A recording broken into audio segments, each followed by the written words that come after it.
नमस्कार सुदर्शन न्यूज में आपका स्वागत है। मैं हूं मुकेश कुमार और आप देख रहे हैं जवाब तो चाहिए। जवाब तो चाहिए में आज हम बात करेंगे दो राज्यों महाराष्ट्र और झारखंड विधानसभा चुनाव में घुसपैठियों की भूमिका की। चुनाव चाहे लोकसभा का हो, विधानसभा का हो या हो स्थानीय निकाय का, हर चुनाव में घुसपैठियों की पैठ लगातार बढ़ती ही जा रही है। हर चुनाव को ये प्रभावित करते थे, करते हैं और आगे भी करते रहेंगे।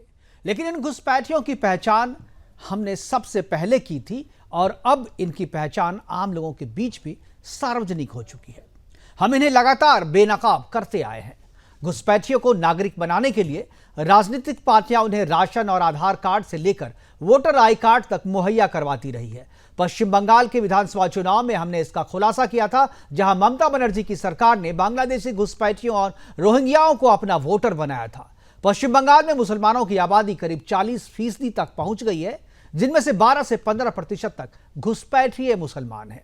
ये घुसपैठिए केवल बंगाल में ही नहीं है, ये महाराष्ट्र और झारखंड में भी बड़ी संख्या में बस चुके हैं। महाराष्ट्र में महाअघाड़ी के नेताओं के संरक्षण में ये चुनावी राजनीति को प्रभावित करते हैं, तो झारखंड में इन्हें इंडी गठबंधन की छत्र छाया में फलने फूलने का मौका मिलता है। ये घुसपैठिए देश के दूसरे राज्यों में भी इसी तरीके से रह रहे हैं। इनकी खासियत यह है कि ये रोमिंग भी रहते हैं, मतलब ये कि अपने राजनीतिक आकाओं के प्रति अपनी लॉयल्टी दिखाने के लिए बड़ी संख्या में ये घुसपैठिए चुनावी राज्यों में अपना शिफ्ट भी कर लेते हैं, यानी चुनावी राज्यों में ये आते जाते रहते हैं।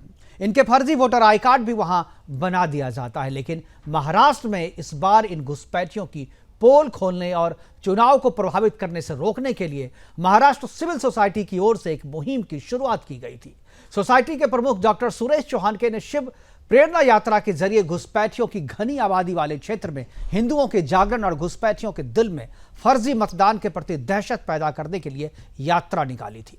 इस यात्रा का असर प्राथमिक तौर पर तो बढ़े हुए मतदान प्रतिशत के रूप में हमें देखने को मिल रहा है, लेकिन इसका असली प्रतिफल कल यानी चुनाव परिणाम आने के बाद ही पता चल पाएगा।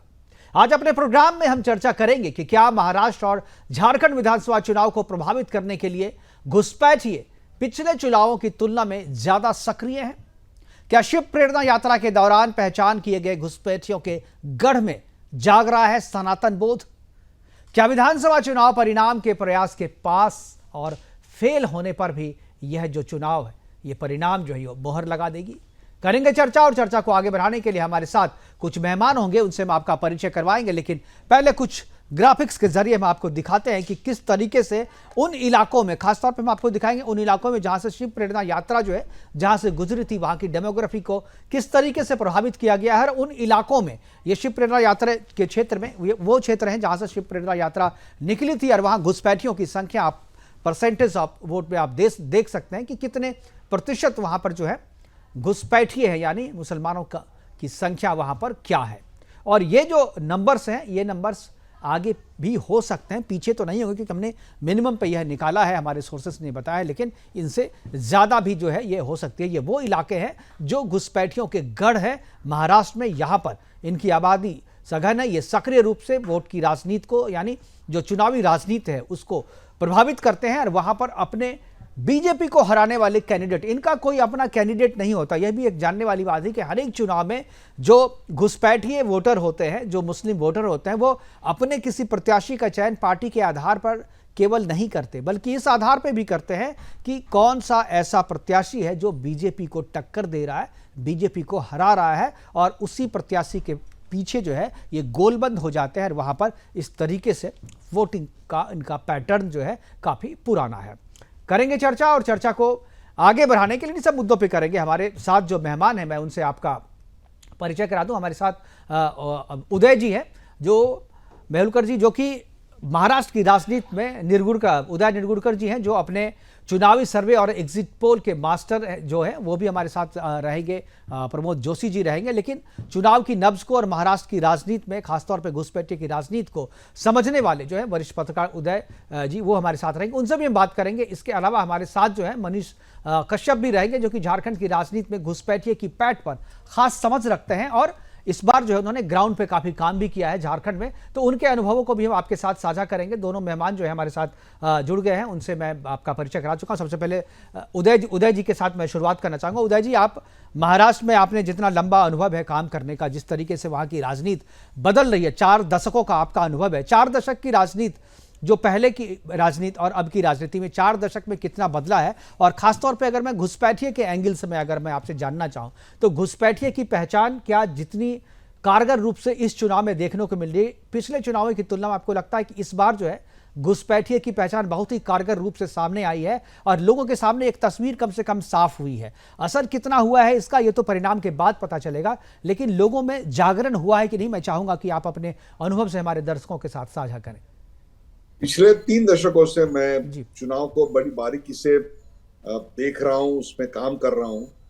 इस बार मैं देख रहा हूं कि घुसपैठियों का जो विषय है वो हर इलेक्शन में ऊपर आता है। ऐसा नहीं कि इस टाइम ही सिर्फ आया है, लेकिन इस टाइम इसका जो सीरियसनेस है, its ability to impact the result, घुसपैठियों की वजह से चुनाव के नतीजों पर परिणाम की क्षमता का इंडेक्स अगर निकाला जाए तो वो इंडेक्स हर चुनाव में बढ़ते जा रहा है, नंबर 1 जी। दूसरा, इसका प्रभाव क्षेत्र पहले मुंबई और उसके आजू बाजू के इलाकों में था 20-30 साल पहले, लेकिन आज महाराष्ट्र के बहुत सारे छोटे छोटे जिलों में अगर जाएंगे तो जैसे सोलापुर रहेगा या मालवनी कोल्हापुर रहेगा, ऐसे बहुत सारे इलाकों में जहां मैंने पाया, नंदुरबार जैसे इलाकों में मैंने पाया कि लोग घुसपैठियों की बात कर रहे हैं। ये 15-20 साल पहले मुझे कभी दिखाई नहीं देता था, लेकिन इस बार इस चुनाव में बहुत बड़े पैमाने पे दिखाई देता है। इसकी चर्चा इसके लिए हो रही है क्योंकि इस बार 2019 के मुकाबले 2024 के महाराष्ट्र विधानसभा में जो मतदान हुआ है उसमें अकेले मुंबई में 8 लाख मतों की वृद्धि हुई है। ये 8 लाख मतों की वृद्धि अगर यहाँ के रेसिडेंट की ऑर्गेनिक है तो मुझे उस पर कोई एतराज नहीं है। वो जिसको चाहे उसको वोट दे सकते हैं, बीजेपी को दे सकते हैं, बीजेपी के अपोनेंट जो है उनको दे सकते हैं, लेकिन जो इस देश के नागरिक नहीं है ऐसे लोगों को यहाँ अगर वोटर कार्ड बनाया दिया जाता है, इनको चुनाव जीतने के लिए इस देश का नागरिकत्व बहाल किया जा रहा है, अगर वो चुनाव में आते हैं और किसी एक विशिष्ट विचारधारा को जिताने के लिए और हिंदू विचारधारा को परास्त करने के लिए अगर वोटिंग कर रहे हैं तो इसके बारे में हमें चर्चा करनी होगी। ये विषय बड़ा गंभीर है क्योंकि मुंबई में सिर्फ 8 लाख का विषय नहीं है, ये मुंबई तक सीमित नहीं है, पूरे राज्य में लगभग 30 लाख वोट बढ़ गए हैं। और ये जो 30 लाख वोट बढ़ गए हैं ये पूरे महाराष्ट्र से है। ऐसा नहीं कि नॉर्थ महाराष्ट्र में बढ़े और पश्चिम महाराष्ट्र में नहीं बढ़े, ऐसा नहीं हुआ है। इसका मतलब है घुसपैठियों की समस्या जो 5 साल पहले 10 साल पहले सिर्फ मुंबई और बाकी के इलाकों में थी, छत्रपति संभाजी नगर में थी, कुछ अहिल्या नगर में जिसका अभी नामकरण हुआ, अहमदनगर जिसको पहले से जाना जाता था, या मालेगांव में थी, इचलकरंजी में थी, आज समूचे महाराष्ट्र में दिखाई दे रही है। क्या ये इंक्रीज्ड वोटिंग परसेंट इसकी बदौलत है? इसकी जांच पड़ताल होनी चाहिए और आज ये विषय चर्चा में आ रहा है क्योंकि इसके बारे में आपने सही फरमाया, ये जन जागृति जो हुई है वो जन जागृति बहुत बड़े पैमाने पे हुई है। वोट जिहाद की भी चर्चा हुई और वोट जिहाद के चलते एक इकट्ठा करना पड़ेगा, ऐसा हमको आज के वोटिंग पैटर्न में दे रहा है। तो मैं ये मानता हूं कि 2 चीजें हुई है, घुसपैठियों का इम्पैक्ट और उनकी जियोग्राफिकल स्प्रेड बढ़ गई है, नंबर 1, और नंबर 2 इसके बारे में हिंदू मतदाताओं में एक प्रकार की जागृति जो है वो भी दिखाई दे रही है। क्या पर्याप्त मात्रा में जागृति दिखाई दे रही है? नहीं, अभी भी मैं नहीं कहूंगा कि ये पर्याप्त मात्रा में दिखाई दे रही है, लेकिन 5-10 साल पहले जो इसको नजरअंदाज करने का हमारा रवैया था, वो रवैया बिल्कुल बदल गया है, क्योंकि शिव कल्याण राजा की मुहिम हो या सजग रहो अभियान हो। मैं खुद 110 कॉन्स्टिट्यूएंसी में गया और 136 भाषण और 585 बैठक मैंने लिए इसी जागरण के लिए कि आपको मतदान करना होगा और ये मतदान राष्ट्रहित में करना होगा। बिल्कुल, ये सामने आया है, ये बहुत अच्छी बात है। उदय जी, एक चीज़ मैंने देखी, जब जो लोग जो इसका विरोध करते हैं, जो कहते हैं कि नहीं घुसपैठिए अगर है तो उसके लिए जो सरकार है वो जिम्मेदार है, और जितनी बड़ी संख्या में आप लोग कहते हैं उतनी बड़ी संख्या में है नहीं घुसपैठिए, कुछ है भी तो इसके लिए जो है केंद्र सरकार जिम्मेदार है। और उनका कहना है कि मुसलमानों को जितना प्रतिनिधित्व मिलना चाहिए दरअसल उतना है नहीं, मुसलमान तो अभी भी हाशिए पे हैं। उनका कहना है कि 11 अगर 2011 की जनगणना की अगर आप बात करें तो करीब 11.5% मुसलमान हैं, हालांकि अब वो 21 में बढ़ करके 20% से ज़्यादा हो गए। और फिर वो कहते हैं कि 288 जो नंबर्स हैं उसमें हमारे पास केवल 10 मुस्लिम प्रतिनिधि हैं, केवल 3.7%। तो ऐसे में आप कैसे कह सकते हैं कि मुसलमान जो है वो ज़्यादा सजग है? या इसके एक एंगल ये भी हो सकता है कि मुसलमानों ने अपना नेता मुसलमान को नहीं बनाया है, मुसलमान जो है अपना किसी हिंदू, जैसे अब कहते हैं कि उत्तर प्रदेश में मुलायम सिंह थे, अब अखिलेश यादव हैं, बिहार में जो है अब लालू यादव हैं, फिर तेजस्वी यादव हैं, यहाँ पे जो है शरद पवार हैं उनके नेता। तो मुसलमान देखने में फ्रंट पे तो नहीं आ रहे हैं, लेकिन एक हिंदू व्यक्ति को आगे करके उनके कंधे पर रख करके अपना स्वार्थ सिद्धि जो है वो कर रहे हैं। तो क्या ये जो आंकड़ा है, ये जो है जिस तरीके से डेटा बताया जा रहा है, इसको किस तरीके से काउंटर किया जाए? क्या ये घुसपैठियों के लिए ढाल बन रहे हैं? मैं मुसलमानों के महाराष्ट्र के नेता की बात जरूर करूंगा जी। आपने शरद पवार जी का नाम लिया, अकेले नहीं है, बिल्कुल। महाराष्ट्र में इनके नेता ओवैसी भी है, इनके नेता अबू आजमी भी है, इनके नेता अब एक ऐसी पार्टी है जिस पार्टी ने हिंदुत्व के लिए, चाहे वो राम जन्मभूमि का आंदोलन हो या उसके बाद कई चुनाव हो, उसमें बहुत बड़ा योगदान दिया हुआ था। ऐसी शिवसेना जो है, जो बाला साहब ठाकरे ने संस्थापित की थी और गर्व से कहो हम हिंदू हैं, इसको उन्होंने बड़े गर्व से अपने छाती पे लगा के जिंदगी भर भगवी शाल ओढ़े वो चलते थे।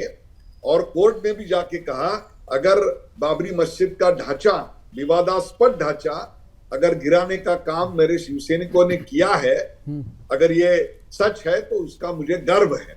लेकिन आज आप लिख के लीजिए, कल मुझे इसी वक्त आप फोन करके बोलेंगे कि शिवसेना का मुंबई का वर्सोवा में एक कैंडिडेट है जिसका नाम हरून खान है, ये जीत सकते हैं।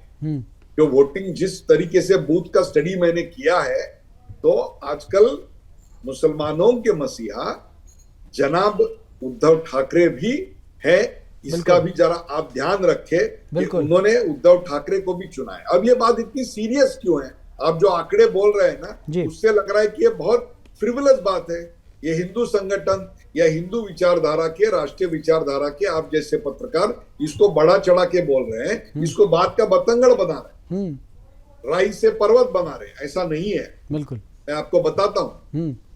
और ये बात है कि हमारे यहाँ धूले नाम की कॉन्स्टिट्यूएंसी है लोकसभा की, जैसा कि आपको मालूम है एक लोकसभा में 6 विधानसभा आती है, 5 विधानसभा का काउंटिंग हो गया और उसमें जो बीजेपी के प्रत्याशी थे वो प्रत्याशी 5 विधानसभा के काउंटिंग के बाद 1,90,000 वोटों से आगे चल रहे थे। बिल्कुल। तो अगर आप भी एंकरिंग करते होंगे उस वक्त, तो आप भी यही बताएंगे कि अभी सिर्फ एक का बाकी है, 1,90,000 1,95,000 का वोटिंग हुआ है वहां पे, तो वो जीत जाएंगे।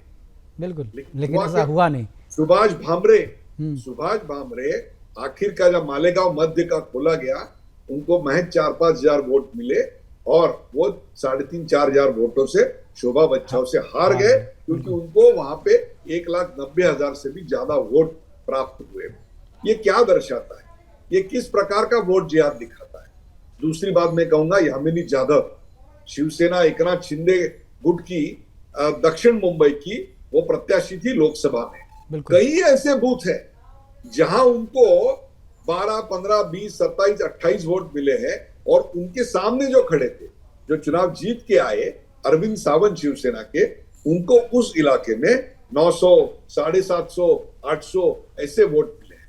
अगर ये सिर्फ एक जगह होता तो मैं कहता ये सेपोलॉजिकल एरर है, कुछ गलत हो गया चलो, लेकिन ये ईशान्य मुंबई में भी मैंने देखा, ये नवनीत राणा के यहाँ भी मैंने देखा, बिल्कुल ये नवापुर में देखा, नवापुर आसाम में 86% मुसलमान हैं और वहां 88% वोटिंग हुआ, जिसके लिए मैं उनका अभिनंदन करूंगा कि चलो वोटिंग परसेंटेज तो किसी ने तो 88% की यूनिटी दिखाई।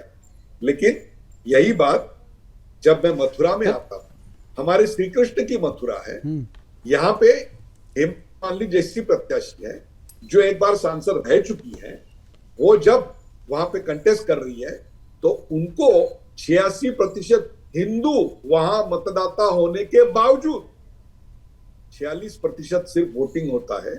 मेरा सिर्फ एक ही कहना है, अगर वो इकट्ठा होके 88% वोटिंग दिखा सकते हैं तो कहीं हिंदुओं को इसका विचार करना चाहिए कि राष्ट्र हित में वो भी कभी बाहर आकर 86% बिल्कुल और अगर हमें बिल्कुल सही, और अगर हमें कुछ सीखने की जरूरत है अगर मुस्लिम वोटरों से, तो ये सीखने की जरूरत है कि जिस तरीके से वो एकजुट होकर के वोट करते हैं, जिस पैटर्न को खड़ा करते हैं, उसी पैटर्न को हमें भी सीखने की जरूरत है। हमारे साथ दो और मेहमान जुड़ गए, मनीष कश्यप जी हैं, वरिष्ठ पत्रकार हैं, बीजेपी के साथ भी जुड़े हुए हैं, और राजनीतिक विश्लेषक के तौर पर हमारे साथ सुरेंद्र स्वामी जी भी जुड़ गए हैं।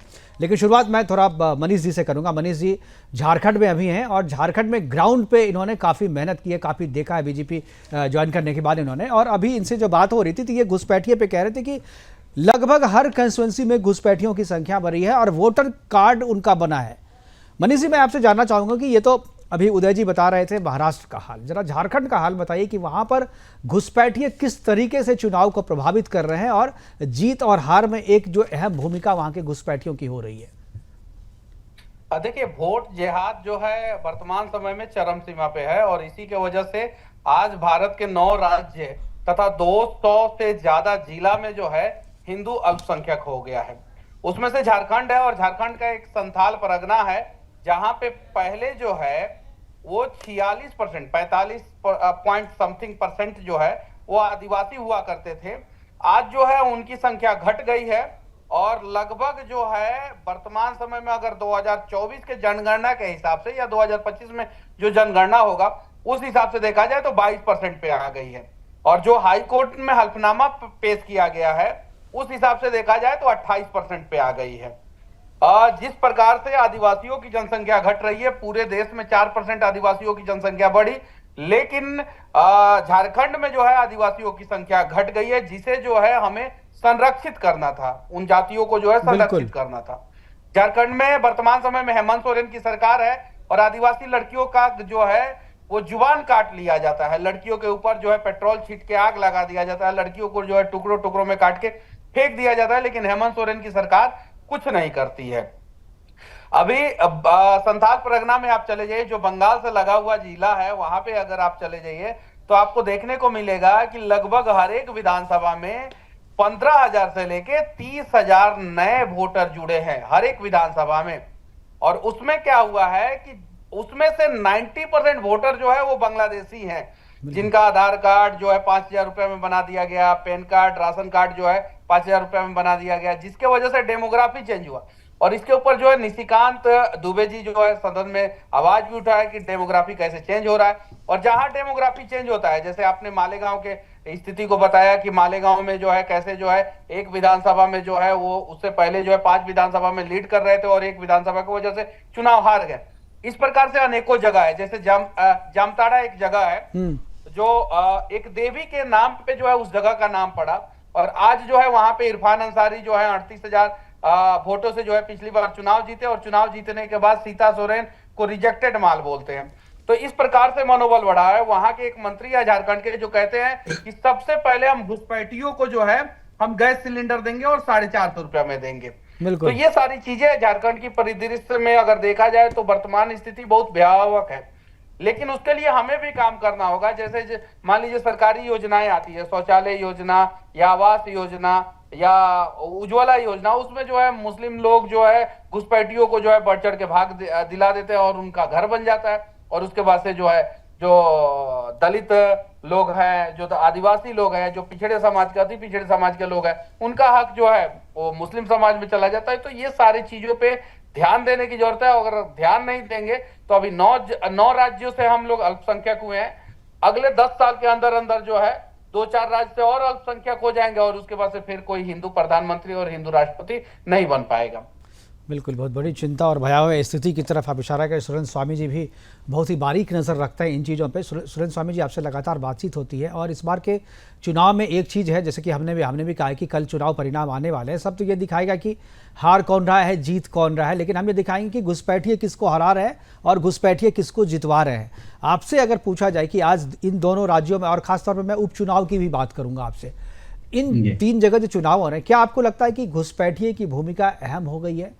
जो प्रत्याशी हैं, प्रत्याशियों का चयन जो है, और घुसपैठिए जो एक तरह से जो रिपोर्ट हमारे पास आई कि रोमिंग हो गए हैं कुछ घुसपैठिए जो बांग्लादेश में थे ममता बनर्जी के साथ में, वो बांग्लादेश में पश्चिम बंगाल में चुनाव खत्म होने के बाद वो महाराष्ट्र की तरफ शिफ्ट किए, उसकी भी संख्या हमारे पास है। और जो सिविल सोसाइटी की जो यात्रा निकली थी डॉक्टर सुरेश चौहान के जी के नेतृत्व में, उन्होंने उन सब के सारे डिटेल्स जो है वहाँ पर डीजीपी को दिए भी है, लेकिन मुझे नहीं लगता कि बहुत ज़्यादा काम उस पर हो पाया है। घुसपैठिए इस चुनाव में काफ़ी अहम भूमिका निभा रहे हैं। मैं आपका टेक चाहूँगा इस पे कि क्या आपको लगता है कि ये जो परिणाम होंगे वो घुसपैठिए की भूमिका को और ज़्यादा मजबूत करेंगे वहाँ महाराष्ट्र और झारखंड में?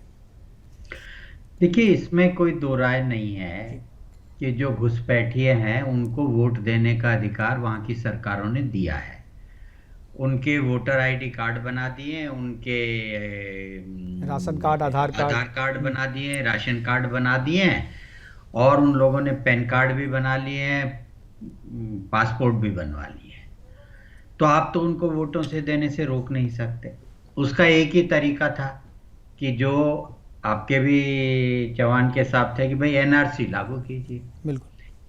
अब जब भी आप किसी भी इंडी गठबंधन से, कांग्रेस से, इनसे बात करोगे, वो कहेंगे घुसपैठिए तो है ही नहीं, कहाँ है घुसपैठिए, आप निकाल दीजिए हैं तो। लेकिन अगर नहीं है तो फिर आप एनआरसी से क्यों पीछे हटते हैं, उसका क्यों विरोध करते हैं? तो यही कारण है कि जब तक एनआरसी नहीं आएगा तब तक आप घुसपैठियों की पहचान नहीं कर सकते, क्योंकि जो राशन कार्ड है, जो आधार कार्ड है, आधार कार्ड को तो सिटीजनशिप कार्ड या रेजिडेंस प्रूफ ही नहीं माना जा रहा है, वो तो सिर्फ आईडी प्रूफ है।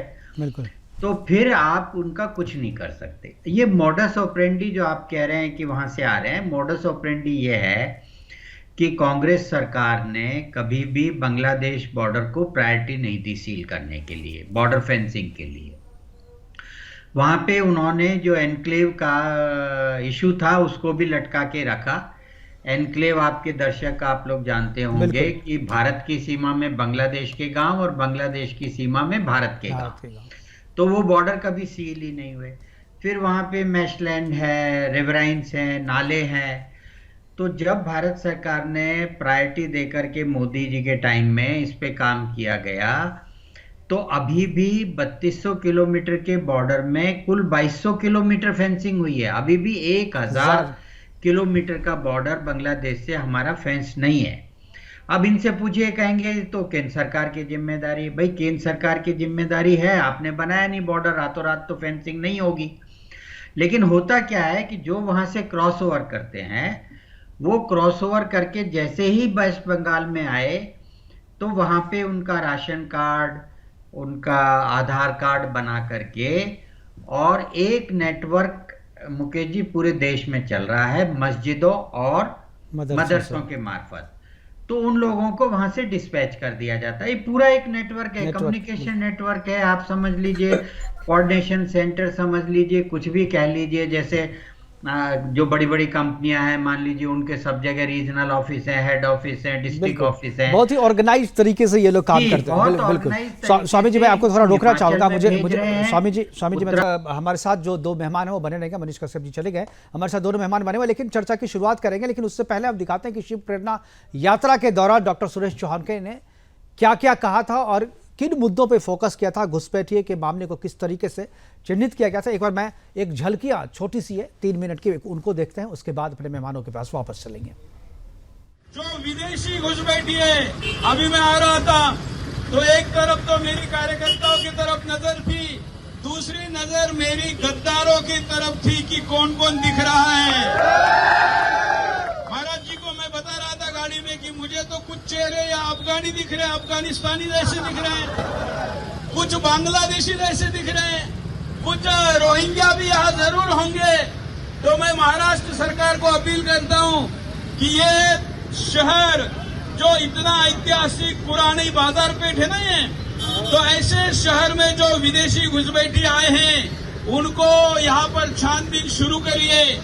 हम दुनिया के हिंदू शपथ लेते हैं, संकल्प देते हैं, वचन देते हैं, आने वाले चुनाव में वोट जिहाद नहीं होने देंगे। हम 100% मतदान करेंगे। हमारा मत पार्टी को ना होके धर्म के लिए होगा, राष्ट्र के लिए होगा, भविष्य की पीढ़ियों के लिए होगा। हमारा ये संकल्प सफल हो, इसके लिए हमारी कुल देवता,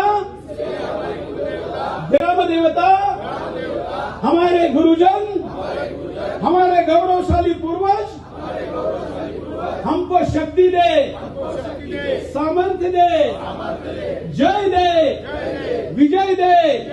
3 वेळा जोरात म्हणे, विजय दे, विजय दे, विजय दे। भारत माता की जय श्री राम, जय श्री राम। और मुसलमानों का बर्थ रेट क्या है? 3.9। आपका कितना? 1.3 और उधर कितना? 3.9। मतलब 2 मिलके 4 पक्का देते हैं। ऊपर से बांग्लादेशी फ्री में, ऊपर से रोहिंग्या फ्री में, ऊपर से घुसपैठिया फ्री में। परिणाम क्या हो रहा है? मैं इतने वर्षों से चिल्ला रहा था, आपने देखा होगा सुदर्शन पर मैंने जनसंख्या नियंत्रण कानून के लिए यात्रा निकाली थी और मुंबई के बारे में मैं 21 वर्षों से कह रहा हूं कि मुंबई का इस्लामीकरण हो रहा है।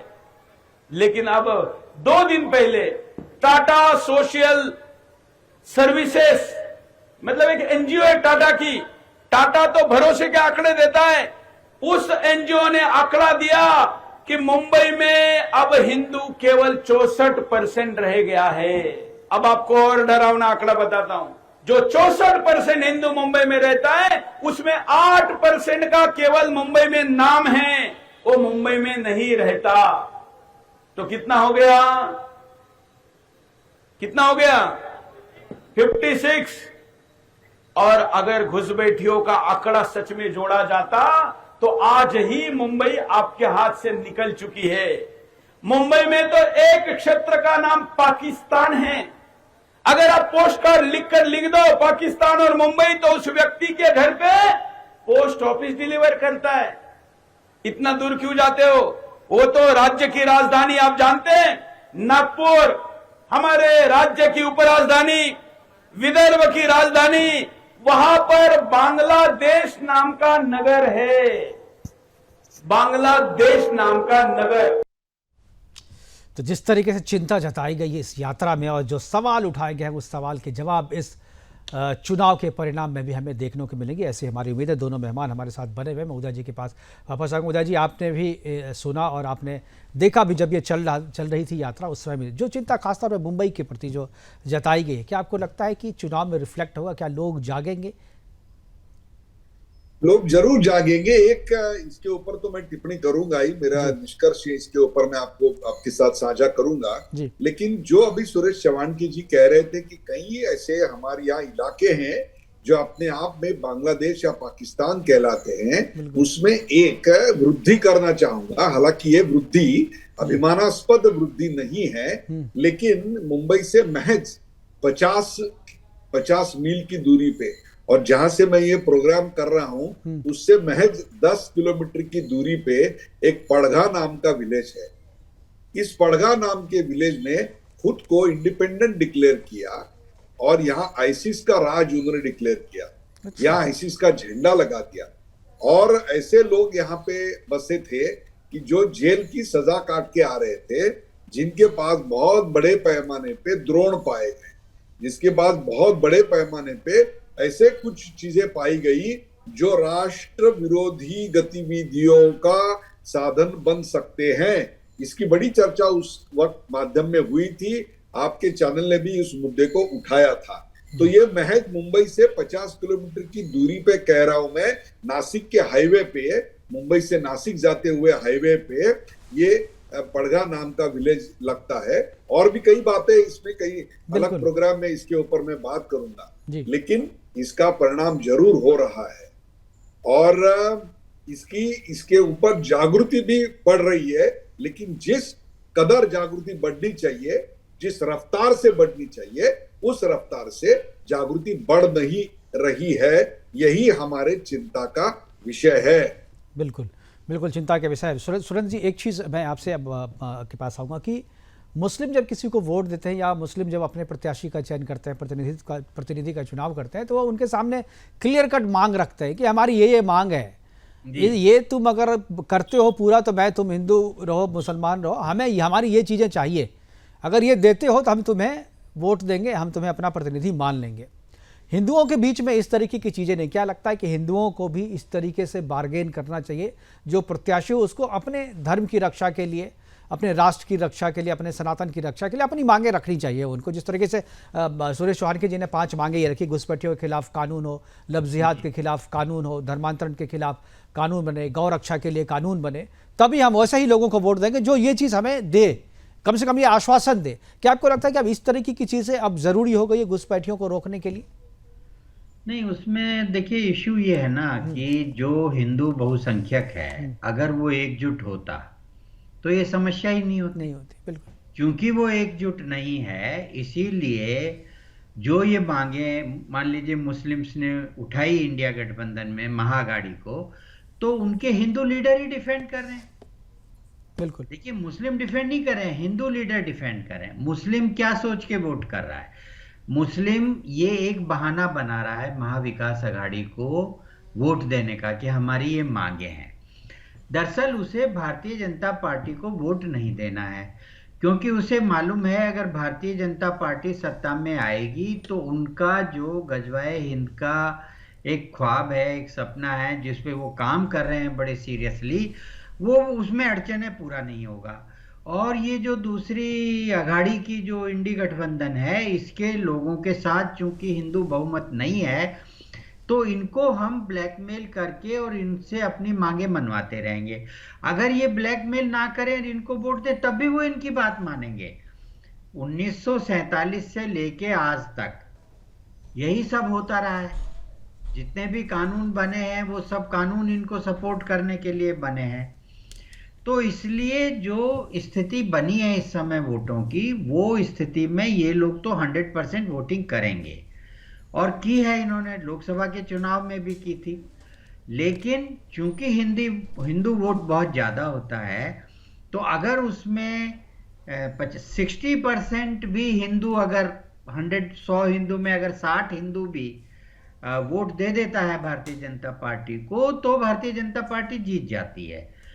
तो इसलिए अगर ये सोचे हिंदू हम ये डिमांड, वो तो आप अगर भारतीय जनता पार्टी को जिताते रहेंगे तो भारतीय जनता पार्टी आपके लिए काम करती रहेगी। कोई भी राष्ट्रवादी पार्टी, मेरा मतलब जो महायुति है या जो एनडीए है, खाली भाजपा से मेरा मतलब नहीं है, तो वो तो उनको जिताएगी। तो ये आपको सोचना है कि हमें उनसे कहने की क्या जरूरत है कि ये करोगे तो वोट देंगे, वो तो करेंगे। लेकिन प्रश्न ये है कि जब आप वोट नहीं देंगे और उनके पास इतनी अब जैसे आपने अगर लोकसभा में इनको 240 पे अटका दिया, अब अगर आप उस समय इनको बहुमत दे देते तो आपका हक बनता। तो किसने हराया? हिंदुओं ने हराया। बिल्कुल, बहुत सही बात कही आपने। तो इसलिए वो तो मुस्लिम्स का तो बहुत क्लियर एजेंडा है। देखिए, मुस्लिम कहाँ बसता है इस देश में मुकेश जी?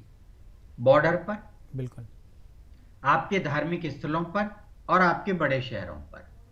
आप उत्तराखंड में देख लीजिए, सब बॉर्डर पे, और देहरादून, हरिद्वार, शिमला, आप पंजाब में आइए पूरा बॉर्डर, जम्मू में आइए आप सारे जो आर्मी के वहां पे जितने भी कैंटोनमेंट हैं और आर्मी के बॉर्डर, आप राजस्थान चले जाइए वहां सब बॉर्डर। आप धार्मिक नगरी देख लीजिए, मथुरा में, मथुरा जैसे शहर में बहुत ज्यादा मुस्लिम्स हैं। बनारस में आप देख लीजिए, अयोध्या में आप देख लीजिए, आप आपकी मुंबई में देख लीजिए।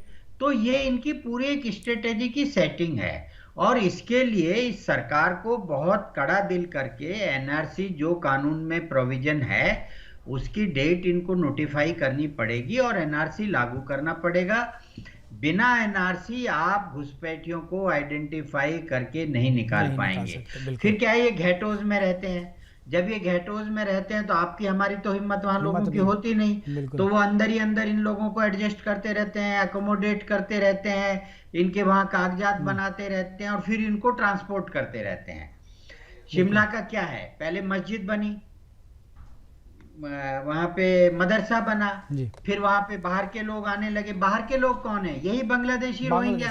फिर इनको धीरे धीरे वहां ठेला पकड़ा देंगे। ये मतलब ये एक बहुत सुनो, ये जैसे कंपनी करती है ना मल्टीनेशनल, बिल्कुल ये उस ढंग से काम कर रहे हैं। तो एनआरसी के बिना इनका कोई इलाज नहीं है।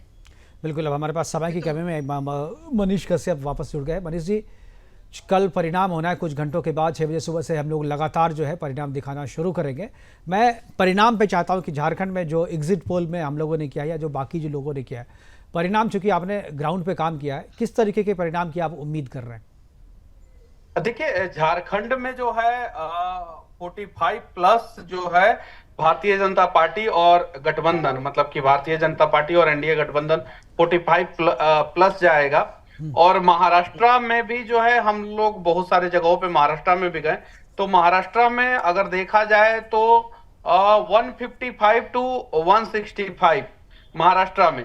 ये परिणाम जो है और अच्छा हो सकता था। ये परिणाम तब अच्छा होता जब हिंदू जो है वो वोटिंग परसेंटेज थोड़ा और बढ़ा देता, लेकिन चूंकि हिंदुओं को जो है राशन, दाना, पानी और भी बहुत सारी मुद्दा, बिजली महंगा, ये सारी चीजें। लेकिन महाराष्ट्र के एक मुस्लिम नेता ने स्टेटमेंट दिया कि मुस्लिम वोट जो है बहुत क्लेवर है और वो जो है 5 केजी राशन पे वोट नहीं देता है, वो जो है प्रधानमंत्री आवास योजना पे वोट नहीं देता है, वो अपने मकसद पे वोट देता है। तो ये सारी चीजें जो है चिंता, यही बात सुरेंद्र स्वामी जी भी कह रहे हैं, वो अपने मकसद पे वोट देता है और उनका बिल्कुल क्लियर है मकसद। बिल्कुल आप एक बार जनगणना करके देख लीजिए, बांग्लादेश में जो है जो दलित हिंदू हैं उन्हें समस्या है, जो बांग्लादेश में पिछड़े समाज के हिंदू हैं उन्हें समस्या है।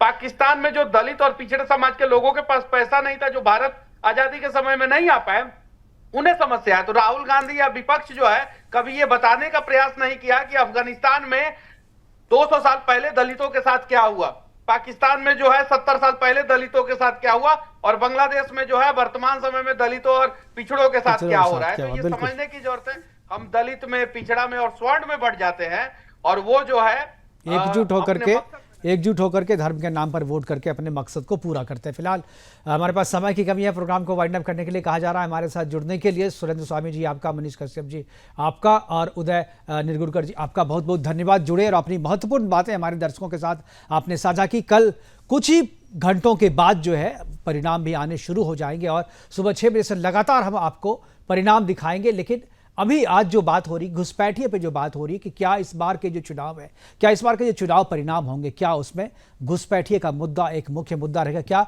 घुसपैठिए की भूमिका किसी को हराने या जिताने में होगी? हम इसी मुद्दे पे लेकर के आपको परिणाम दिखाएंगे और उन सीटों का आकलन दिखाएंगे, उन सीटों के आंकड़े दिखाएंगे जहां पर घुसपैठिए जो है वो अपने प्रभाव से किसी भी प्रत्याशी को जिताने या हराने का मद्दा रखते हैं। उन सीटों के परिणाम क्या हुए, उनके रुझान क्या है, हम इसी एंगल पे कल से आपको दिखाएंगे सुबह 6 बजे से। तो लगातार अभी के लिए इतना ही, लेकिन सुबह 6 बजे सुदर्शन न्यूज देखना मत भूलिएगा, क्योंकि सुबह 6 बजे से लगातार हम आपको परिणाम दिखाएंगे। फिलहाल अभी के लिए इतना ही, दीजिए इजाजत, नमस्कार।